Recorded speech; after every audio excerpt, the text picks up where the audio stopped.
horizontal abduct, adduct. You want to feel the clavicle come out, away from your finger, come in, pressing towards your finger, and then you bring your arm up in abduction. You'll feel it glide down. So the clavicle is coming out, in, and then when we bring it up, it's going to be coming down. If there's a fixation there, if it's primary or if it's pain is an indication, but not the true indication of adjustment.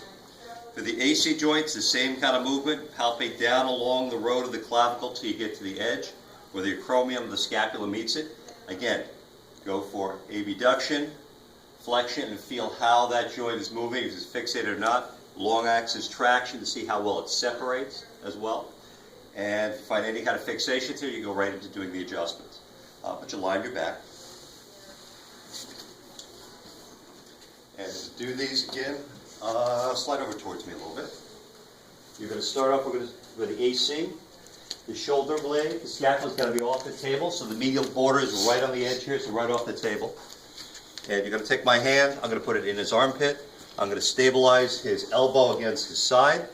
And now we're going to come out, a little bit of traction. I'm going to press onto the humeral head, driving it into the scapula, which is bringing it posterior, locking it in the joint. Separate that acromion from the clavicle. This hand goes over the acromion. Traction, this hand is doing the work by body weight. Don't keep it bent like this. Don't wrestle with it. Keep your body locked. Lean your weight into there. Contact on here. Impulse down to actually make the adjustment. And then from here, we're just going to follow it. If I bring it to flexion, if there's a flexion fixation, find the angle that is fixated. Hand position's the same. The only difference is now we're letting his elbow come up. I'm going to support it here so it's still nice and tight. Joint is protected. Contact in here. Traction down. Impulse down with this hand to separate the acromion from the clavicle. And then coming up higher to abduction. As it comes up higher, now the angle changes, so instead of coming down towards the floor, our line of drive is going more down towards the feet and the floor here. Find the position, stabilize here. It's a very unstable position for the glenohumeral. From here, traction, impulse to separate it. At the point of fixation, where you feel it start to lock up. For the sterno-clavicular, I'm going to give you an imprint. Yeah. Okay, same the contact here onto the medial border of the clavicle. Bring the arm down till you feel it stop moving.